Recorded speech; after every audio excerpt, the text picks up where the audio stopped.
women have been told to bear their pain in silence and wear their crowns elegantly just so that shows strength. But you can't pour from an empty cup.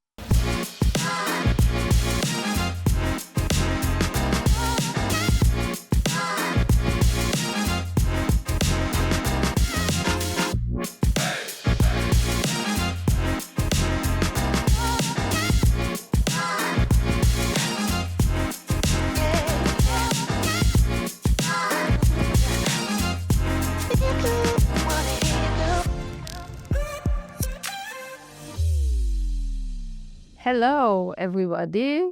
Welcome to the Rise and Radiate Podcast, a space where we bring to you great daughters and sons of our communities who come and tell us about their journeys of growth, of healing, of radiance, and of becoming wholesome. In this episode of Beyond the Hustle, we have no less than the radiant Ariana Oluwole. Thank you so much. It's a honor. It's a privilege always to be amongst women who are not only rising, but they're also empowering others. I wish us an excellent conversation where we dive deep and where we're mindful of how blessed we are to share our stories. Thank you so much. We appreciate. So, Ariana, you are the founder of Nanya Educational Group. You are also the creative brain behind that Ariana Diaries. That is, I would say, as much as a typical Sierra Leonean would know about you, except that you also were recognized in 2022 as one of the 50 most influential Sierra Leonean women. So what else should we know about Ariana Oluwole? If I was asked this question a couple of months ago, I would have gone on to tell you about being featured on like the world leading newscasters like the BBC, CNN, or receiving awards from all around the world. That would have been my answer. Just sharing all of the accolades. But today, with all of the learning of the past year, I would say Ariana is a queen who is in the process of making positive changes and who is very intentional about curating spaces through holistic education and storytelling, because she has come to discover that the only way we can make a change is through ripple effects. Each one, teach one. Amazing. So that's Ariana for you. There is a lot that you have not yet uncovered, but we'll see what this episode will help us unfold. That is amazing, Ariana, because it's last year that I read your amazing piece about your own health issues and how you navigated it. And I think what it did to me was it just left me dumbfounded. Like, I couldn't reach out. I couldn't even comment. I was just humbled to the point where I think I was busy just learning and reflecting. And I remember having the pleasure of meeting you and then bringing that into the conversation. It's really amazing. It's humbling. And I think it also teaches us to give grace to people, because you never know what people are going through. But then I feel, whenever I see you on social media in person, I feel a lot of resilience, and I feel also a lot of empathy, which sometimes we think cannot coexist in a person. But that's really what I sense when I come closer to you. Just wanted, because you've been that open, publicly open about health and about grief, that you unpack that a little bit for us, for us to learn more, for us also to get some of those tools that you have used when you were That's a big navigating. question. And I'm going to be as vulnerable as possible. Mm. So we live in a space where this is not just an African thing. It is deeply connected to how women have been told to bear their pain in silence and wear their crowns elegantly just so that shows strength. So most times women have been measured by the level of strength that they possess. And you would hear for some of us when we're growing up, when a woman would cry, for example, when they're on their period, and they would be like, come on, you're a woman. You have to be able to bear with this. What would you do when it's time to have a child? So there are all of these stories and these expectations already that have been sold to us in the very beginning about how we should accept and carry these different pain and different sadness in silence. So one of the first things that I had made a pledge to myself, because I see it becoming a chain. I see it becoming a pattern where you would literally just see someone one day, the next day they're gone. And it's only when they're gone that is when you get to hear all of the torture and the struggle and even how business gets to drain us. Absolutely. And entrepreneurship gets to eat into us. So I pledged to myself, I think thereabouts in 2015, just when the blog, the Ariana Diaries platform was taken off officially, that I wasn't going to turn myself into a martyr, wherein I would take grief and struggle as a show of strength, or start acting as if I'm part of a grief Olympics. You find situations where people are constantly complaining, and it's contagious because this person complains about this, the other person complains about that. Absolutely. And absolutely no solutions come out of that. But what I've learned just mastering emotions, and it's part of the portfolio of what I do as a coach, being an emotional intelligence certified specialist, is that what you're going through should not dictate how you operate. But the greatest leaders of our time are able to relate to those emotions or those negative circumstances as an outer experience. That this is happening to me, but it's not happening for me. And what does that mean? It means bad things can happen to good people, but how you handle the event is what will now make you become an overcomer. So in terms of grief, that shook me because my dad was barely ill. So one minute he's here and the next minute he's gone.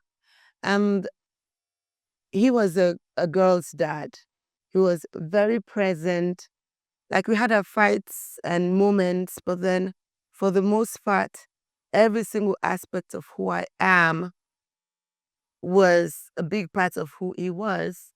And he came from the whole accounting and professional side of things.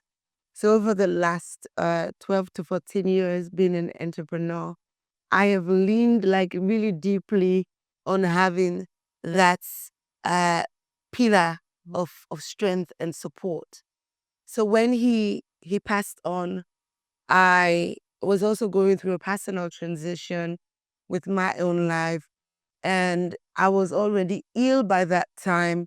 I was navigating multiple ailments, most of them gynecological.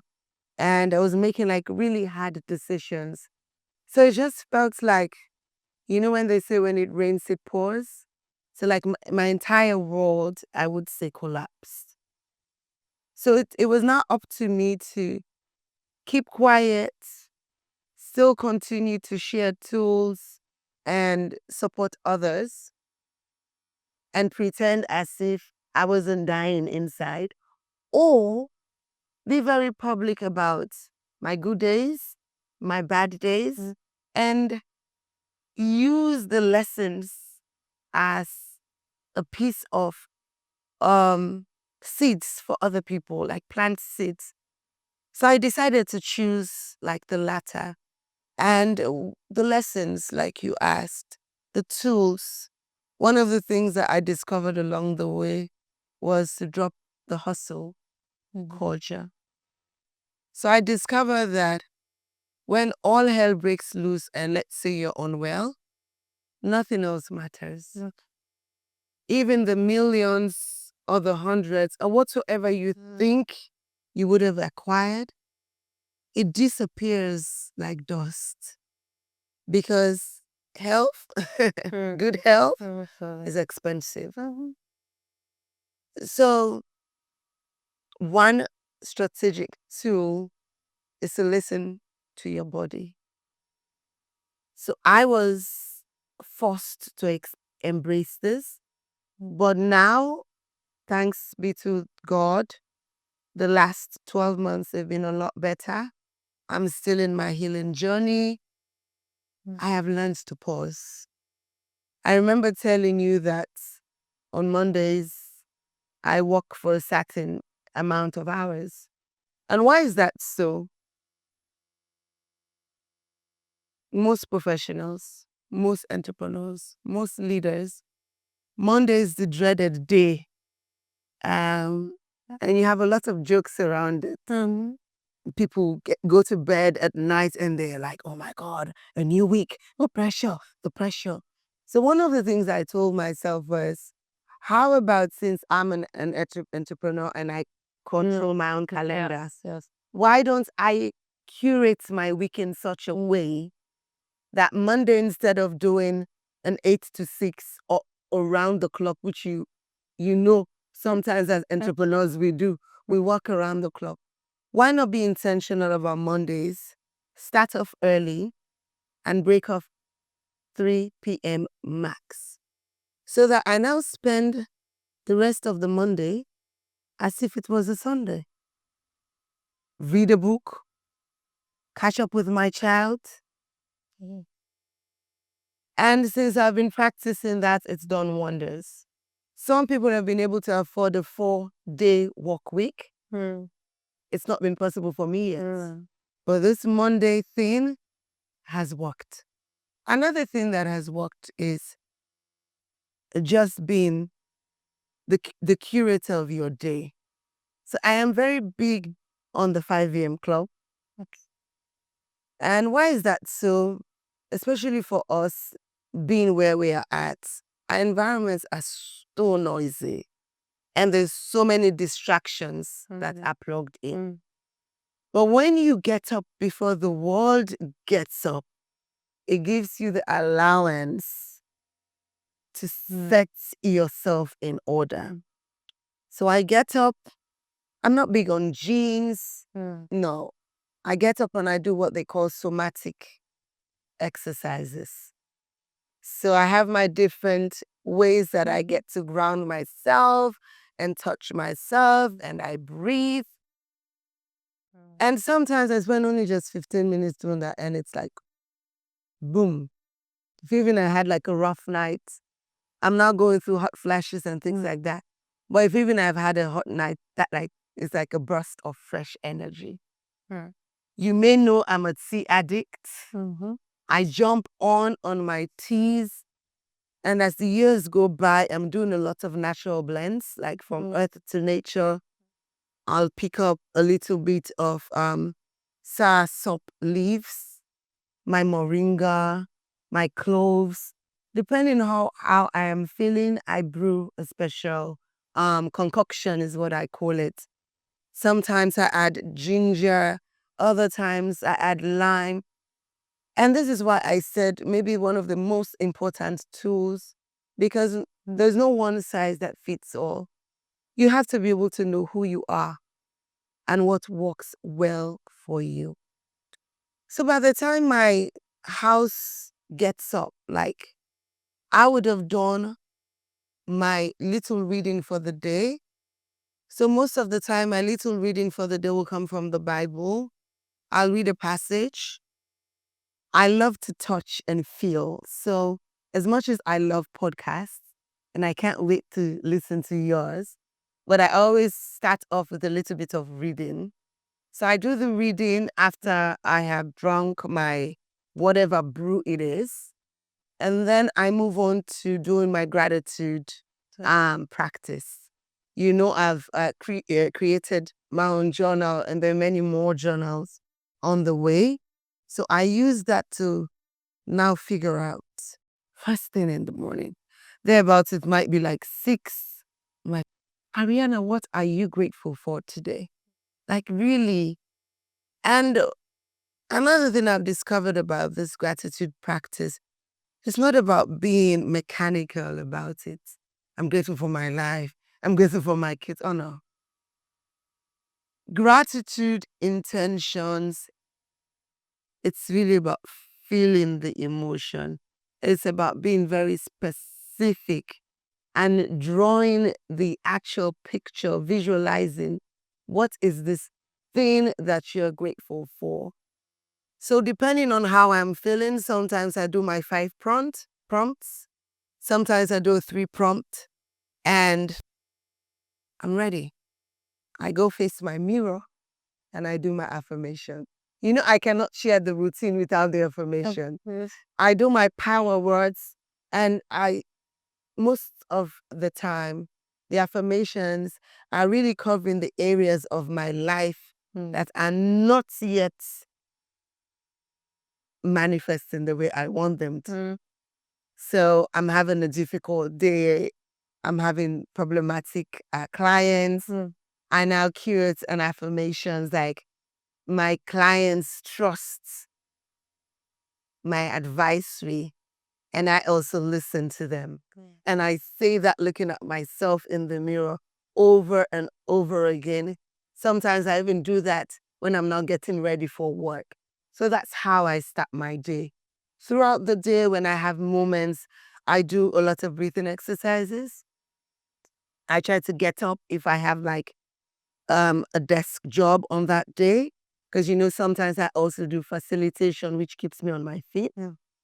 But if I'm working for my computer, like writing a story or just writing a report, I'm intentional about using what you call the Pomodoro technique. So you do your 25 minutes of intense work, and then you have your 5 minutes of break. So my workspace has a beautiful garden. I would go out, take a walk, try to just notice and be aware of what's going on around me. I would jump on a podcast, like this 10 minutes, and just hear somebody's voice. I would call a loved one. So why am I sharing? These are just aspects of what I do. Of course, I can't tell you everything. It's because our social connections, the learning, the daily learning is so important for our growth. On a weekly basis, I challenge myself to read. Sometimes I'm able to finish a book because I'm a fast reader within a week. Sometimes it drags on to 2 weeks. But the whole point of it is to read as best as I can. So reading for me most times happens at night when my son is off to bed. I'd rather read than watch a movie. And I'm not here casting judgment on anyone. When I do watch movies, I try to utilize that time to do real life documentaries, biographies. I try to pour back in instead of just lazing around. My therapist told me a couple of months ago, yes, I do therapy. That okay, Ariana, you're very intense in terms of learning. So sometimes find pockets of just fun, like learning for just learning's sake. So now I encourage my son to just find something that he thinks is interesting. He's 13, so you can imagine some of the movies he's pushing me to watch. But yeah, so like we're doing silly things together. Sometimes it'll be like, let's play Nintendo. I'm not enjoying it, but then like finding Out of your head. finding the silly things to do that do not make sense is also something I'm learning. So the daddy part got me very emotional because it's very similar to how my dad also passed away. Just like, yeah, overnight. And he was also such a central figure in my life. And I know that for us to even recover from that is, it just like, to me, it's just like you accept that they are living in you, yeah, within you, and then you are representing them on earth. But it's not like, as people think that maybe, 6 months or 6 years, it's too long. So it's just like you have to live with it. I also really love the fact that you didn't go very far to find how to orchestrate a life that is very meaningful, like the moringas, the cloves, like locally made. Doesn't have to be very exotic, but it works for you. And it's not expensive. It's not that. Really. Because I do a lot of emotional support and things like that for even families. And I have gone through like near-death experiences a lot of times. I did not expect grief to have such a huge impact. Yeah. And I had read books on grief before, even before my dad passed, because I had acknowledged that, first of all, they got me very late, so that they were going to leave earlier than other people. Okay. But when this hits me, Aminata, like you were saying, I then realized that grief is not a one-stop shop. Like you don't just go to therapy and it's fine, or you go to the funeral and it's fine. It comes at you like waves. I read that somewhere and it resonates so deeply, because it could be just, I remember the other day, it was just my team member reminded me that, because my dad is born in May, and she was like, if your dad was here, he would have called me to ask me, Mayborn, what are we doing? What are we doing? Because we have a culture at the school where we do like food and we share when it's our birthdays. So when she said that, my entire day became like really difficult. Because I'm like, oh my goodness, how I wish she was here. Yeah. So I literally had to shake that up after I had sat in it. And maybe this is what I want to share. Grief is not something we brush off. Because a lot of people give themselves like a timeline. But why am I crying? I have to be brave. No. There are days that all you can do is stay in bed. And I don't know about you, but for me, there are days that I can't get off my bed. And I remember the first two, because this is his third year since he passed. The first two birthdays, I couldn't do anything. I just went to the archives of pictures. The first birthday, I was ill, and I knew I was ill because it was emotionally heavy. The second one, I tried to be a bit more deliberate. So I went through pictures, the fun pictures, beautiful memories. So I was chuckling and crying, but I did not want to engage with anyone. On this birthday, what I decided to do was, I had a series of different people reaching out to me for work and speaking engagements. And there was one part of me that was like, no, you can't. And there was another part that was like, well, this is something that always made your dad happy. Seeing you on TV, or your public speaking. He loved it. And he would watch. So and then I said yes to one of them. And I'm like, I'm going to do this. I'm going to do this because this is something that he would have stayed up to watch if it was going to be aired. And I'm doing that in honor, in memory of him. So you could see that in 3 years, all of my methods, they've been different because I have been listening to how I feel and I have been very gentle with myself. We have to be gentle with ourselves. A lot of times we're gentle with our kids, we're forgiving of our partners, but when it comes to ourselves, we are so strict and we're so difficult because, for the most part, we're constantly looking at the outside. What would they think? What would people say? How will I be perceived? So how about cutting off the noise and tuning in? So I think one of the things that I really appreciated was the knowing yourself, the identity part, because at the end of that's the basis, that's the foundational part of healing, of growing, and of becoming who you really want to be, or who you deserve to become. If you don't know who you are, if you don't know what you stand for right now, then even if you're aspiring for something, it's gonna be in vain. I really appreciate that. I appreciate also the fact that you allowed yourself, even though you are the coach, even though you have supported many people, but you allowed yourself to coach, to just forget about all that title and be, because as the saying goes, there is nothing you can do about pain rather than going through it. You cannot go around it. You cannot go beyond it. You go through it, and then at the other end, you meet your greater self. So there are a lot of things that I see in common, and then it was so emotional for me. But what I also appreciate is the nature, being close to nature, making sure that we are not always in books. Yes, I know you are such a bookworm, but also being able to maybe lift your eyes and see the birds and looking around you, your garden and all that is absolutely amazing. And you're quite right when you talked about the entrepreneurs, because we forget ourselves. We think we can save the world. For most of us, it's like we are very mad at how Africa and Africans are.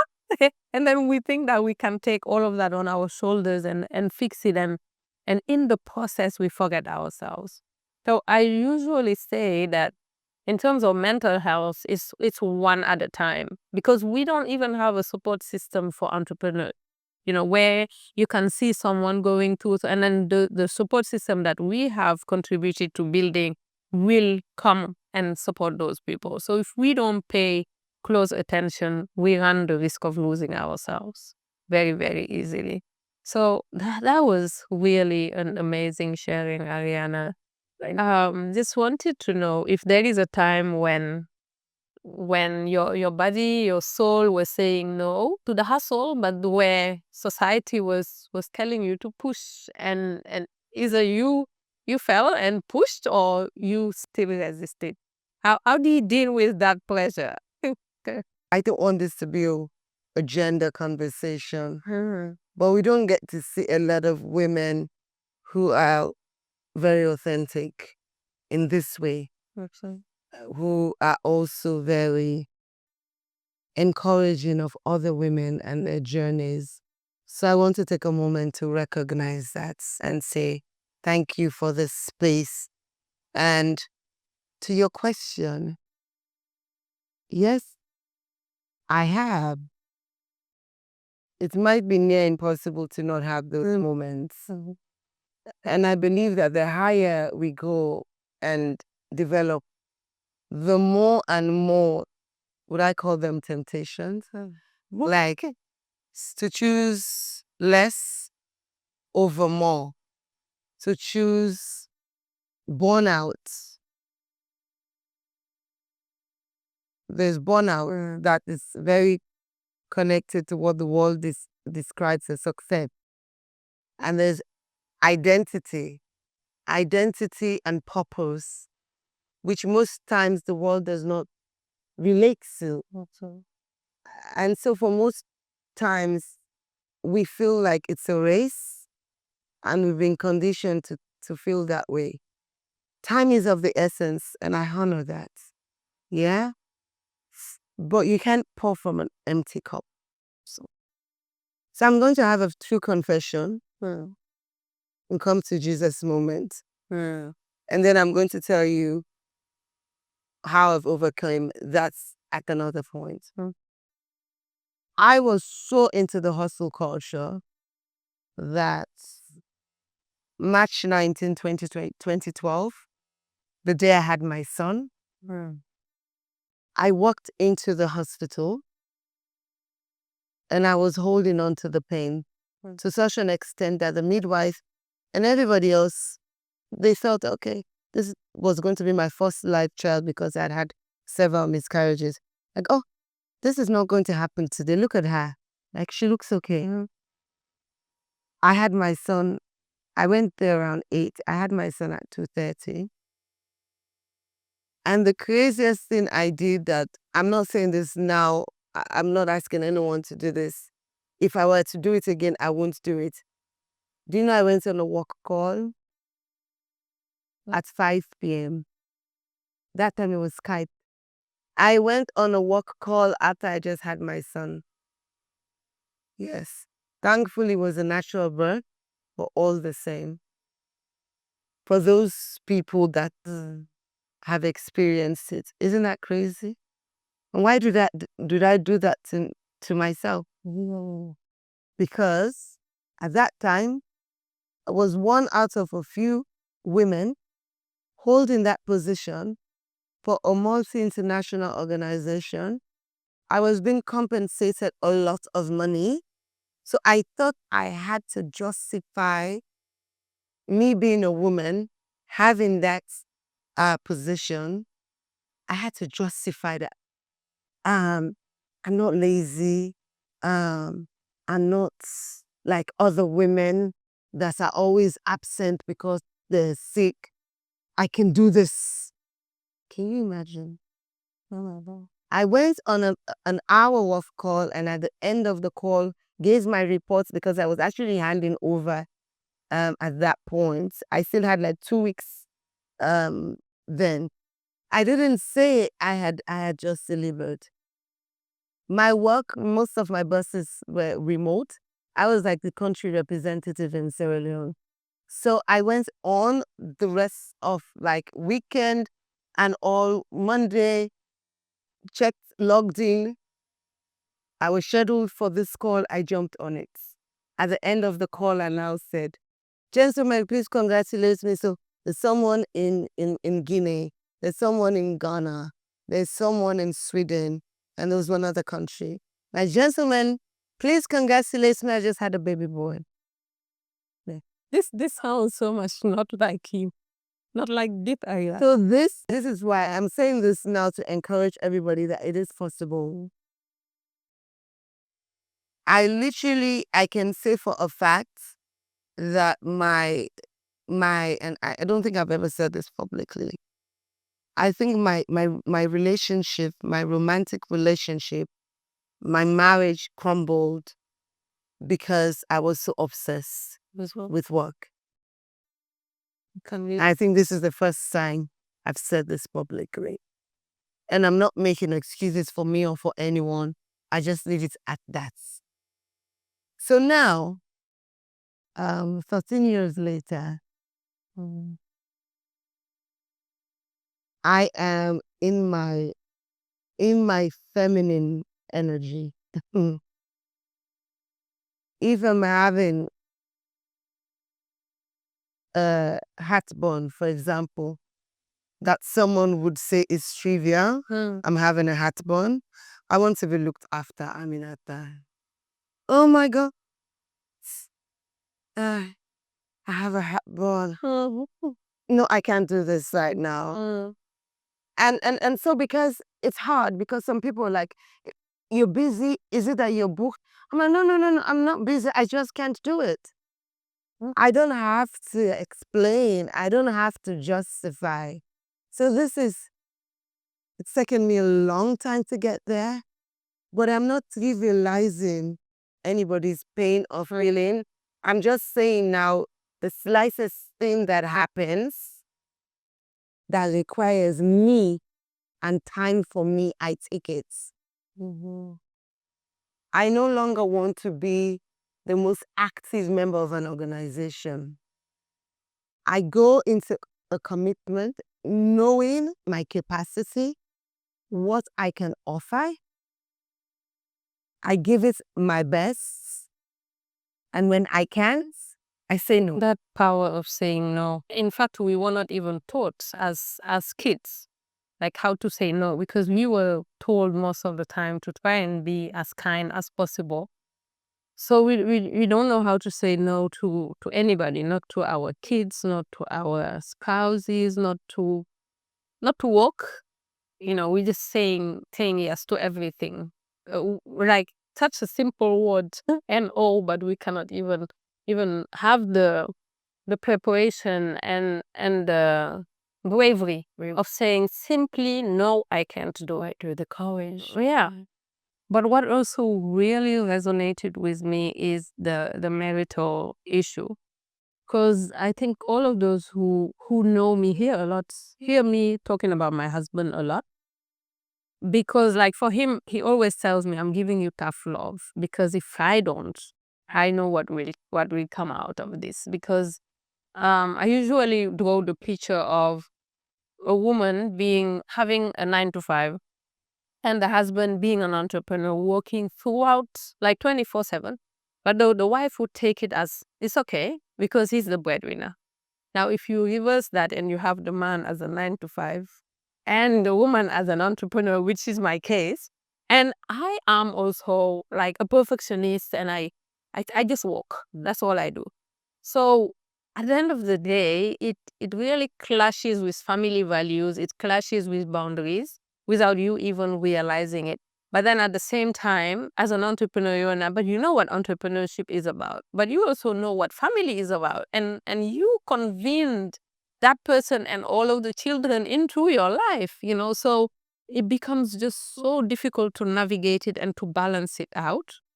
But for me, what I'm really grateful about, and it can be very counterintuitive, what I'm grateful about is to have a husband who tells me, hello, it doesn't work anymore. We are not doing this. So my stuff usually laughs by saying that I work them out like crazy. But when I see the shadow of my husband, I'm like, go, go, go.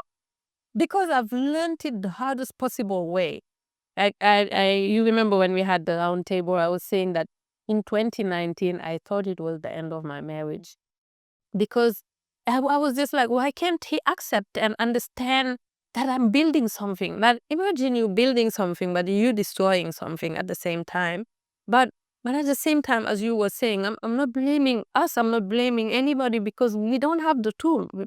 And that's exactly what we are here doing, trying to help us on top of our age, but also helping those who are just budding, who are coming up, to know how to navigate this, to know that it's not a life or death situation. Because at the end of the day, you are just one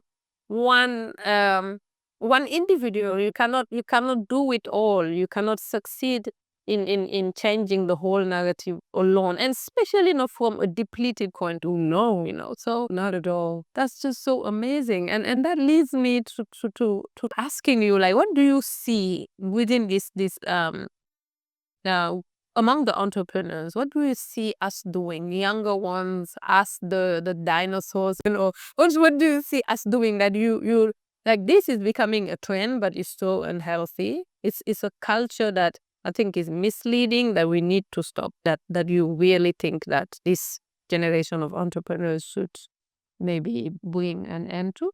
This leveling up culture, like being seen and the desire to make a mark, to be impactful, it's taken over the actual work.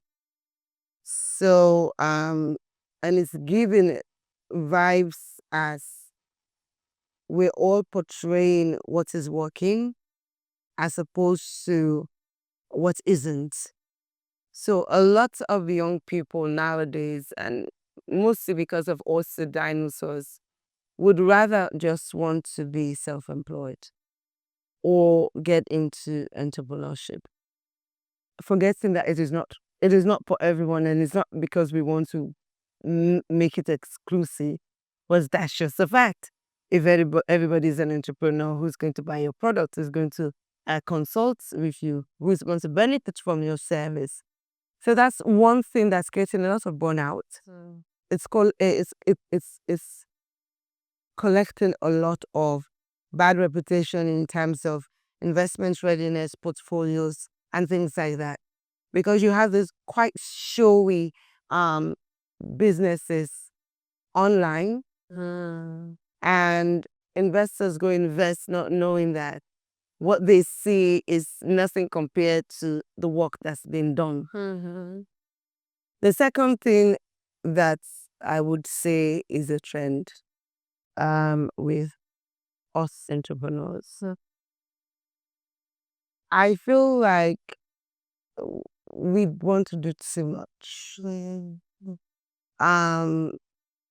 So instead of going back to the basic definition of entrepreneurship, which is more like creating a solution, we all want to create multiple solutions. So in the process, it's more like a trial and error of some sorts, without ever achieving mastery of anything. So you open up here a school, 2 years it doesn't work out, you quit. You go on to the others, you quit. But when you go back to the real dinosaurs, the real inventors, the real change makers, you find out that they were so resilient. I think we have downplayed what that word means now. It's watered down. You would see someone trying to fine-tune a product for 20 years before achieving the blueprint. So that dedication, not to say there's one size fits all, or they were right and we are wrong. For me, it's just a moment of reflection that I try to also do with myself, because there's such a time where even with the solutions that we bring, you can diversify within that solution. I always like to use myself as an example, because that cuts out judgment and criticism. When we started the daycare, if I show you my business plan and my business registration, it's registered as a consultancy and a school. But when I started out, I only focused on the daycare. And because of this learning that I had gotten through entrepreneurship training, I mastered, with the help of my team and advisors, the daycare. And whilst as we were mastering the daycare, the early learning center, which was a daycare that brought in education, we now saw the gaps and opportunities that were presented, for example, in terms of skilled workforce and caregiving. We started running our trainings, internship programs to cater for that need. We also now discovered another need, the need of training and development in the educational sector of itself. And we started addressing that need. So within the 8 years, we're now able to conquer those areas. So build sub-teams that were managing this other aspect. It was not until after that we now started off the preschool. But mind you, I told you, I'm registered for what? A school. So now 3 years plus of the preschool, the pressure is there, societal pressure, the clients, come on, your kids are doing so well. Why don't you just do the school, this and that? But because we know ourselves and we know the mission, and we have a well-detailed plan, we've going through with the plan. And maybe because we've also been encouraged, because we say time and mastery over ticking off the boxes. So lastly, in terms of what entrepreneurs need to do, and this is the third point, most entrepreneurs, and please forgive me when you get to listen to this, they think they know it all. Entrepreneurship, if you're not friends with reading, if you're not friends with coaching, if you're not, depending on where you're at, you could even have like mentoring in the picture. If you're not friends with actually enrolling and signing up for courses along the line of what you're doing, the product that you think is cool, King Solomon said this in the Bible, there's nothing new under the sun. And that brings to another argument where people are like, you stole my idea. Come on. As you were thinking about this, millions of other people around the world are having even a better version of what you're thinking about. So if that's the case, how can you make your product and your service more relevant to match what? The now. So if you want that to happen, it means you have to continuously learn. You have to challenge yourself and plug yourself into those people who are like you in similar industries. And you could learn from them online. You could reach out to them. You could show up at conferences where they are at. You need to continuously feed yourself. Because if you don't, whatever you think is cool would be useless in school by tomorrow. If you don't go out of those four wheels and continue asking your clients what they really need, or you continue learn that lifelong learning purpose, it becomes just so void because yeah. And that's why I was saying I really heard you when you're talking about this, just starting something, leaving it there and going back, because my own reading of it was that it's the grand sculpture, that got us there. Because you see entrepreneurs starting something, 2 years later they hear about a grant, they hear about an opportunity, they go and start. And I know everybody knows about it, but then you are bringing it from the perspective of it being even like a personality trait, or maybe even a type of disorder, like wherein we are just looking for more. We are just, because we want to tick the boxes, because we want to showcase on social media, we just want to now reinvent, restart without even having the patience of learning the lessons, of applying the lessons, and of growing little by little. Because at the end of the day, this generation doesn't want to start small and grow.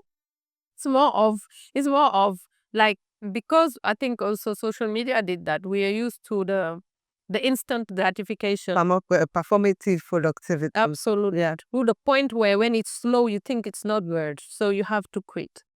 That really resonated with me, because I was trying to understand the reason why the businesses don't even survive the 2, 3, 4, 5 maximum years of existence before they just disappear. But I think the other thing that absolutely resonated with me was the issue of mentorship, making sure that you go and find the mentors, go and find the people who can give you those nuggets, that wisdom, because they've been there, they've done it, and they have something to share. And that naturally gets me to the great work you've been doing with mentorship.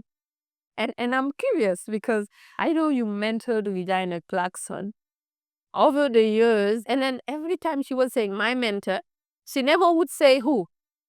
Then I said, oh, okay, your mentor XYZ. She said, in fact, that's not my mentor. My mentor is Ariana. And then I stopped and thought, and I was like, no wonder, because in this ecosystem, everybody knows Regina. Everybody knows the impact she has had at her very, very young age. And I think even her leaving the country to go overseas and and get exposed to something different, because in this ecosystem, people send you flowers more than they give you something that you can build up to. So the great work you did with her is just so amazing, because I have experienced her firsthand with the Ignition Hour, with all the contributions she brought. But then I want to know, like, how many of the vaginas are there in the ecosystem? How many of them? How much have you given back in that format? I wish I mentored more people a lot like I used to. But now that I'm also just leaning into this whole taking care of myself, I do mentor, but not as much. And I try to now mentor in formalized settings, and also within my the Ariana platform. So yes, there are lots of vaginas, there are lots of abdos, because I do mentor men also. And I've been doing that. I didn't even know Regina said all of that. I never knew. And this is a good reminder for me to check in with her. She's an amazing soul. I keep telling her whenever we have time that she has so much more to give to the world. And I can't wait to see that blossom. So mentorship for me, I cannot take the credit of initiating it. Like it's because I started it by myself or thought of it. No. I come from a family where I don't think they called it mentorship, but they lived it on both my paternal and maternal sides. So I can say, for example, when I started off Narnia, my grand uncle, I was super close to him. There was a period where my dad and I were having a fight, and then he took up like the limelight. He was a pediatric doctor. Okay. And what I realized is that ever since he realized that I loved kids, because initially when I was in school, all I wanted to do was to be a pediatrician. And he started mentoring me without us talking about it, right? Without us saying, you are my mentor, oh, this is a mentoring. He mentored me even the times that I wasn't in country. There was always a period every month where we shared ideas. So I know a lot of what I know now about caring for children and nurturing early childhood diseases way before I got into this, just based on that knowledge sharing and him just pouring into me, right? So that's one typical example on my paternal side. On my maternal side, similarly, my grandmother also mentored me, like my love for herbs and nature. And so when I got into entrepreneurship, I had already seen the power of being supported, like held by someone who is already in the know, whatever that is. So of course, I formalized the mentoring with my grandfather, and I would leave the office on specific days, just go sit down and observe without even engaging him, access clinic. I did that until he passed. It's such a privilege. It is a privilege, and I'm forever grateful for that, right? Then I moved on into entrepreneurship, and one of the first things I said, so my story goes like this. After that performative productivity behavior, having my son, it got to a point where I didn't even spend time with him. He did not know me. The story goes like that. I've spoken about that in different blogs. You could find it's on Shilit's Africa. He didn't know me. I was forced to now think, should I be a stay-at-home mom? Because then I used to work for other people. It's always nice to share with the right people, have the right circle. I know we're talking about mentorship, but I'm just building up to this now. So I shared with a few of my good people in my inner circle. So when I was having this mental health crisis about what to do, because we're at the airports, and at that time, child trafficking was huge. September 2012, My son was crying each time I carried him because he wasn't used to me being with him. Because I was on the move all the time. It was my mother caring for him. And I had looked. I had looked for something similar to Nanya, but back then there was nothing. Because I knew the power of education. I knew the power of that for kids. So all I found were like daycares where they would just care for the kids, but there was no form of learning. So they came and they actually interviewed my mom. It was very upsetting. We were going on a holiday. My first break since I had him in March of that year. I was depressed the entire time. It was a 2-week break. I was depressed, crying the whole time. That I actually wrote my resignation letter and sent it. And my boss is like, we're not taking it. We're giving you this time. Think about what you do. You're such a, like you're a SAP performer. No. You must be postpartum blues. And I explored that and I got help. But my thing is, when I reached out to my circle and I asked, no, I shared. I was just like, I'm quitting. I've sent my resignation. My boss is acting up, but I'm not just showing up. I'll do the handover. One of my closest big sister friends, she's a very brilliant legal mind, very exposed. And she said, she laughed, first of all. I'm like, why are you laughing? This is serious. And she said, you go stay at home. To do what? I said, to care for the child, to bond with the child. She said, please don't go and kill the child. I'm like, what do you mean? You have so much to do. You have so much to offer. You are going to be bored and hate the kid and hate the decision. So she's like, think about what you can do that is flexible. So that was one person. I came back to Sierra Leone and I also had a chat with another person. And the person said, but you had always said you wanted to work with kids. Now you have a child. And you said you were looking for a space. And that was when my partner at the time said, yeah, you'd always said you wanted. So what is it that is missing? And I'm like, oh my goodness. I'd been looking for where I could take him so he get like socialization and education. That was how Nanya was born. Let me create him myself.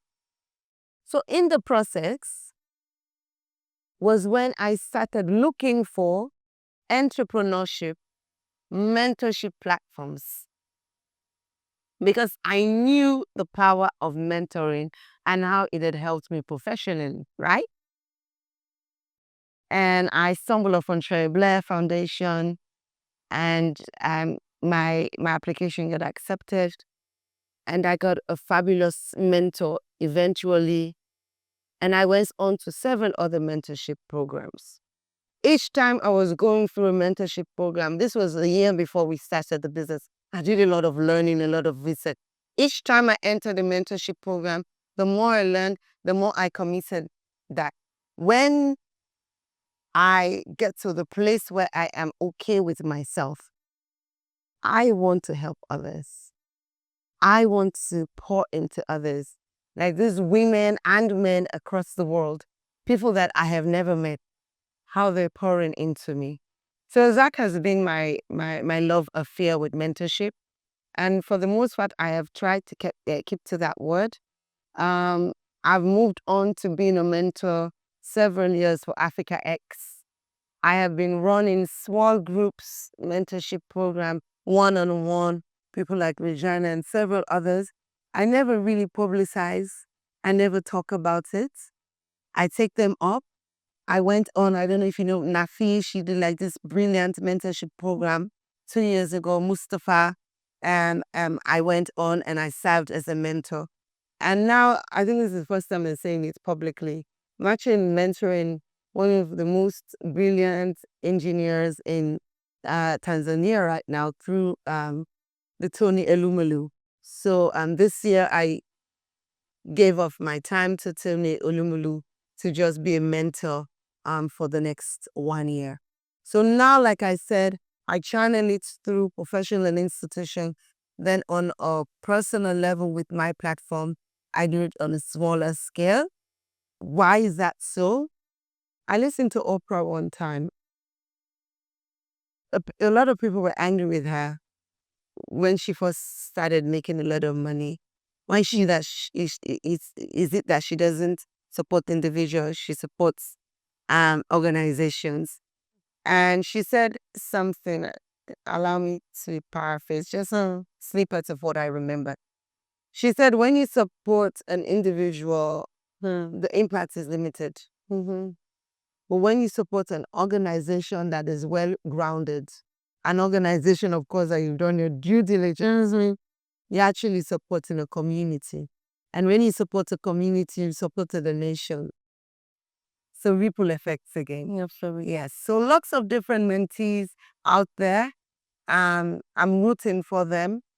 And I decided that, okay, there are lots of mentors around the world, but we don't really get to see coaches. So what is the main difference, just to round up that aspect, is that a mentor literally handholds you. A coach shows you the way and gives you the option. So this is the way. Go into it. And the lessons that you learn, we can use that to now navigate into something else. So coaching full-time, the next 2 years, I am mastering my executive coaching services. And it comes all from learning. Like there's nothing I do without learning and being okay with it and getting practice. And like I said, without the learning, as entrepreneurs, we'll fail. We'll fail. We become redundant, and something else comes and wipes it away. That was amazing. The legacy is great. I think what we maybe need to do is more of follow up on those that we mentored and see where they will end up, and then maybe even when they graduate from the need of mentorship, then receive the coaching. Yes, because at a different level in the life of your business and even in your own life, you will need different things, and coaching is one of those. To go back to something that you mentioned earlier. Can I just jump in before I lose this thought?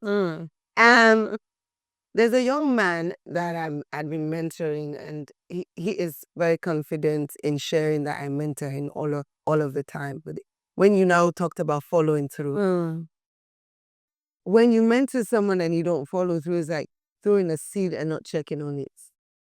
It does you both disservice. I feel like an evolution is taking place now in our relationship where he's exhausted the mentorship side of our relationship.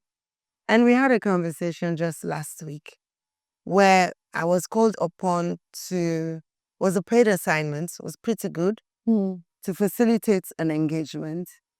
And I looked at the budget. I'm like, Ariana, you're no longer, and this is not pride, but assertiveness rights, which I also train people on, tells you that there are certain things that is no longer you. Absolutely. So, and they were like, oh, we really want you to come. We really want you to come. I'm like, if it wasn't publicized, I would have done it just because of the relationship that we've built. I said, but now I cannot do the scale of events. Never. I said, but I can recommend someone that I have mentored. And the people, because they're non-Sierra Leoneans, they were like, we know these young people in Sierra Leone. No. And this is not like small money. Are you sure? I'm like, trust him. Trust him. This gentleman went there and he delivered. And he did not only deliver, and that was when I knew he was now right for coaching. He gave me feedback and asked for feedback. And then he did something that really, really, up till this day, is giving me goosebumps. Because it's far and few in between. He asked me and he's like, Miss Ariana, I hope you don't mind. I want to share my earnings with you. I said, no, I don't want anything from you. And he's like, no, this is not going to do anything for you, but maybe top up your phone. He says, but you have taught me gratitude. So I didn't do this for free. I was compensated very well. Can I please? And then I now said, no, you shouldn't. I don't want it. And then he said, well, you've also told us and you've taught us that you have to be open to accept good things. So, Madam Ariana, can you please accept this? And for me, that was pivotal. And why did I know all of this? Like you said, it's because I'm following up. It's not just casting the seed and you're done with it. And you're even bringing opportunities back to him because you still hold the relationship. That's amazing. That's amazing. So that's we're launching a mentorship program early June, and we're starting by training the mentors because we do believe that mentorship is an art, and it's an art that you need to master, and you need to be very balanced, to also understand even the responsibility that you have. Because if you're behaving anyhow on social media in your life, then it's as if you're telling your mentees that it's okay to be like that, So we're starting by that. We're starting by training the mentors. We tried in 2018. It didn't work because, people are at different stages of their life. They're very busy. Sometimes it's not even being busy. It's dealing with your own self, So, but this time we're giving it a try again. We're targeting the young professionals that we're seeing in the ecosystem. We know they're doing so good. They have a lot to give, but we want them now to be equipped. That was just a wonderful. Yeah, wonderful. But I think it would be really nice for you to utilize like this personal development journal. It could be something that you could look into and maybe we could collaborate with, where the mentors could be trained on how to utilize, and it could serve as a way to check in with their mentees. Absolutely. Because it's been very helpful with other leadership programs and women and even organizational programs over the last year. This June will be 1 year of us releasing it.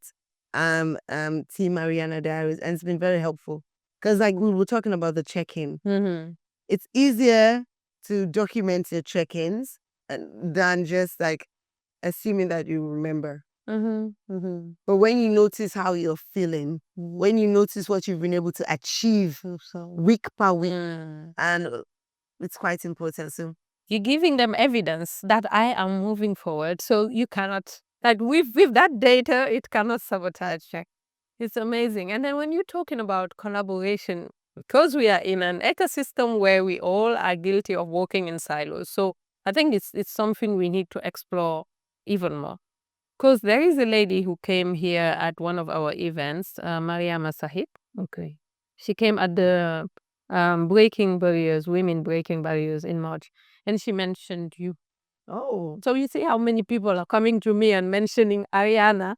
And then she was like, I want to start mentoring women, but then I want to be trained by Ariana. I bought her books and all. And I was like, wow, this is great.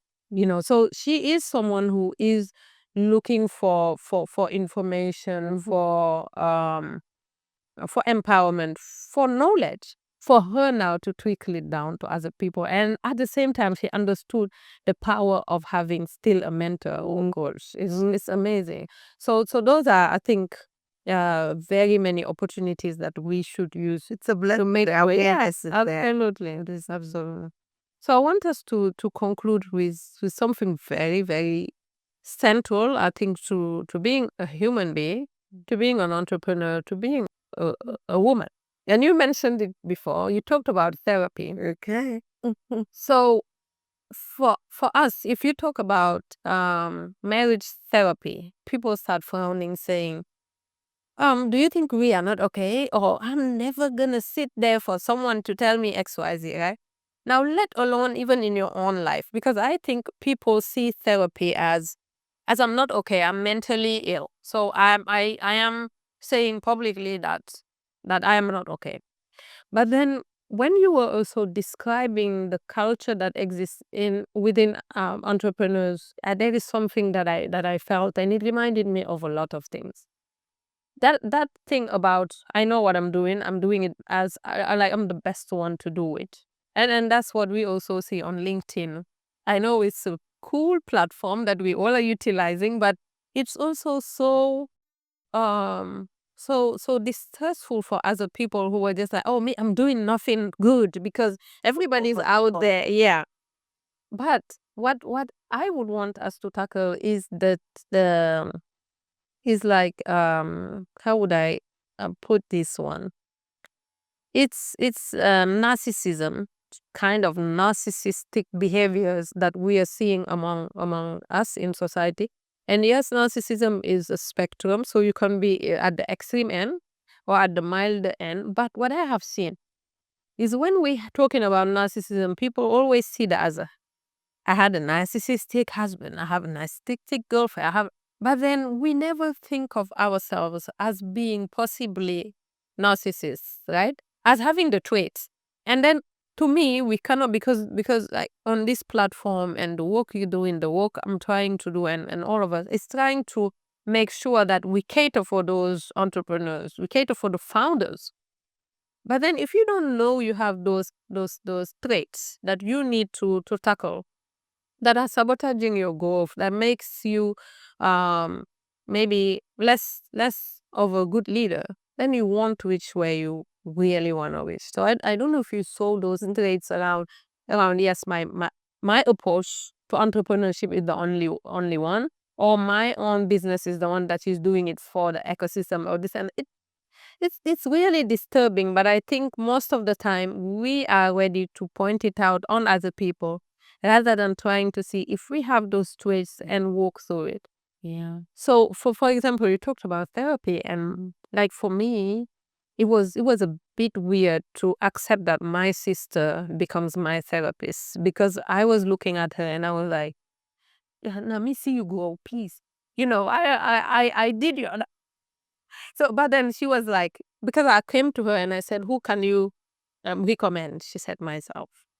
I said, why? She said, because the way I can tell you the things and the way I know the culture, the background, the pain. If you go to a white person, it's not at all racist, but you are so different. For them to understand everything that you are dealing with and trying to even understand it and unpack it, it becomes difficult. But then from the time I started that, I would say from the time I had the guts of doing that and now, it's as if I'm a completely different person. So I think that's the thing that I wish the founders, the entrepreneurs in this ecosystem, and all of those who can have access to this conversation, to what we're doing, could also taste and be able to implement in their works. So how do you see that? I am getting a bit emotional. I'd like to start off by just honoring my late therapist. Wow. And Wow, so sorry he passed. It's a he or a she? It's a she. I'm so sorry. I I I pray she finds rest. So a couple of weeks ago, one of the most influential women in my adult life passed on. And she was one of my therapists. Wow. And I so admire what she said. The knowing, because some things have become jargons. Now that we're talking about mental health, everybody's just shouting, I've signed up for therapy. I'm doing therapy, those that can afford it. Other people are beating themselves up. Oh, there are no therapists. Oh, I want a therapist. One of the things that I knew being a mental health advocate is that, like your sister said, even therapists, they're first humans. So the therapist needs to be exposed to your environment, your way of life, your ideologies, your religion, your cultural perspective to be better informed to hand over the tools. So when I was looking for an emotional centered therapy, and I was like really low health wise, and it was affecting my business, I started looking for, first of all, I knew it that due to the nature of that aspect, I needed a female, I needed an African, not, bless them, not a Black American, but an African. So I found very weird when I told people that were pretty close, and Hijabi, mental health professional, very good at what she did, and she supported me right until my last session was in October of last year, and we had been doing check-ins after that. So on and off, consistently 3 months at a time, check-ins for a period of 3 years. And because she understood spiritual aspects, environmental aspects, being a woman, a professional in Africa, the learnings that I got from her, they were just phenomenal. And even now in her death, there's not a week that goes by that I do not utilize a tool that I have received. Similarly, my other therapist that I consult with as and when needed is also not African, but he lives in a community and he's married to an African. So he understands in a similar way, okay? And that's therapy really in terms of professional life and development. So there's different therapy and different solutions for different periods in your life. And the knowing also that for some of us, we might need therapy until we die. And there's nothing to be ashamed about. Because like you so cleverly put, it is not when you have a problem that you should go looking for a solution. Therapy is like brushing your teeth. If you don't brush your teeth, you're going to develop a cavity. Just because of the nature of what you do, and like you said, and I'm coming to that in a moment, us entrepreneurs need therapy. So if you cannot afford to have therapy installed once a week, at least let that be like a birthday present you give to yourself every year, so that you just go and unpack and talk and be hard. Because sometimes for some therapy sessions, all you do is just getting the right person who's trained to hear you out. So now in terms of, if we could find a way, I was talking to a sister friend who's in the journey of becoming a therapist, and she's a trained doctor, and she's now acting, I think, superintendent for the Kitsi Psychiatric, the Sierra Leone Psychiatric Unit. And interestingly, I was talking to her just last week, and I think that's a gap that we can work on and find the necessary people.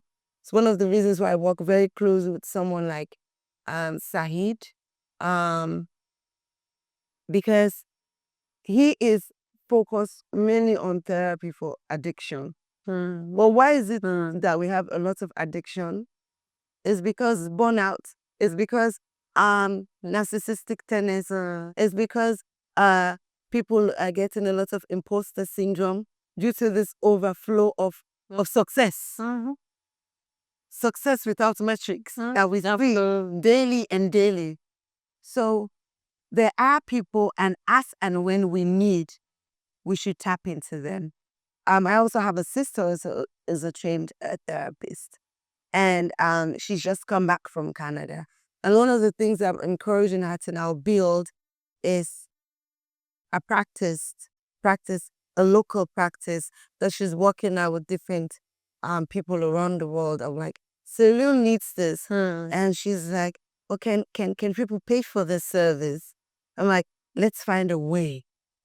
So these are all opportunities that are upcoming. The thing now it's about the follow through. It's about the commitment. Because if we could buy phones, thousands of dollars, you can also commit to growing yourself in that way. So this is where you and I become very important, because we have benefited from it in terms of changing the narrative that yes, it's expensive, but you can work towards it, right? I'm laughing because I'm employing people who hold phone that I don't even think of. I'm just like, how much did you buy this data? I'm like, how many times your salary? But also like, I am not even thinking of doing it. I'm thinking of investing on other aspects of my life that will grow me rather than like the title of an iPhone. I was telling one I of don't my see the mentees that made a silly request for a phone. And why do I said silly? The phone was like one of these latest brands of Samsung. And I'm like, do you know the only reason why I have something that came out last year is because the one that I had for 5 years had died. Like the phone was dead and it needed to be replaced. And do you know why I even invest in certain phones? It's because there's a multimedia side of what you do. I said, other than that, look at my other phone. It's more like what they call RSP, like, and so like priorities. Well, maybe that's for another podcast. But just to finish off with the whole narcissistic tendency. And I want to acknowledge that what she said is quite true. And nearly all of us, we have the tendency. And some of us are at the low side. And someone asked me very recently that we don't see you do a lot of affirmations online anymore. And then I said, I'm doing it, but not as much as before. And the person, of course, wanted to know, and I shared. It's because it had become another thing to do. That even on days that I wasn't feeling the words that I was saying, I still felt I needed to do it because I had an audience that was expecting it. So once I realized that it was becoming a lot more about me instead of the work, I started putting pauses that I'll only share these affirmations when I am truly in the space, so that each and every person that listens to it makes a connection. So yes, it is a big issue, and it is something that we should always. I have peer mentors. Find mentors when you see yourself this becoming too much about you, the desire to be seen, the desire to be applauded. Can get your peer mentor, say, please, whenever you think, tell me the truth. To have someone who can speak truth to you, who can just look at you and tell you are at that again. You start it again. Like, who knows that maybe you hate that type of behavior or trait, and just can come look at you and tell you. It's a privilege, because if you're employing people, who would tell you? So Aminata, for everybody that's going to be watching or listening, you have to give people the permission. No. And most times we forget that. And they don't need to be your friends. They need to be people that you trust, you admire, and who are willing to invest in you. So what I do every 6 months is to identify people that I'm already connecting with, that I trust, and I give them these tasks. Yeah? I'm like, Aminata, please, can you bring me to earth? I know sometimes I'll talk back because my mouth can be feisty. But then yes, if you feel like I'm becoming too laid back. So for example, now, because I'm taking this self-care thing so personally, I had to put someone to do that for me at the start of the year. That yes, I'm slowly getting back into work, but I shouldn't be lazy. So every month, I should be able to tell you how many people I have supported in this and this area, how many coaching sessions do I have booked, how many public speaking. And because the work is already out there, by the grace of God, I don't really struggle. Like, I don't go looking for things to do. I'm constantly having people who would come up to me. It's not about me scheduling or deciding this is a no, this is a yes. Just like when you reach out, I knew it was going to be a yes. I knew it. It's just a matter of when, right? So Thank you. when I became lazy, couple of like 2 or 3 weeks ago, just being lazy, each time like, I don't want to do so much. I'm just focusing on the school. And then he said, my friend, you think you've arrived, huh? Well, I like that. You know, these things that will get to you now, and you think you've arrived. Okay. I need so and so amount from the bank. I'm like, why are you asking me? Where would I get that kind of money right now? They say, you see, you've not arrived and yet you're being lazy. Come on. So that for me was a push in action. So yes, it is very important that you give people the permission and that you also identify what is it that you need at that point in time, that you need someone to be very authentic. It's one of the reasons why my friendship circles, people like Ajara, there are times I could just challenge each other. Give me feedback on this. Give me feedback on that. Tell me when I'm being too much. And you were right when you said that that was a topic for another podcast, because surely you're coming back. Because you mentioned something that like you talked about somatic exercises. Yes. And I've not had anybody who would allow me to feel like I have small hands. Everybody, what is somatic exercises? What do you mean? But then, you know, the same way we are talking about therapy, about somebody healing you, the same way we have a lot of trauma, big, small, medium, that we are storing in our bodies, but that we don't know. We were not taught how to let go of. You know, and especially with women, all of us have those traumatic experiences that we're storing in our bodies. But with women, with our different seasons and all, making sure that you reconnect with your body and you really operate from a point of you radiate because you are at ease in your body. So that will be another podcast. I would love to come share on that because what I now do with most of the facilitation that we do around team building, coaching, around stress management, we try to give a holistic package where we introduce a little bit of somatic exercises, a little bit further down in terms of mindfulness. Because if you're here and you're listening to this, go check it out. We hold so much. Even just watching the news, you take in trauma. So letting go of it, no matter how silly it is. Sometimes when I'm doing the shakes, it looks the shake looks like you belong to a sect. You know, but then instantaneously you feel what it's doing, to the point where even if you look silly, it's okay.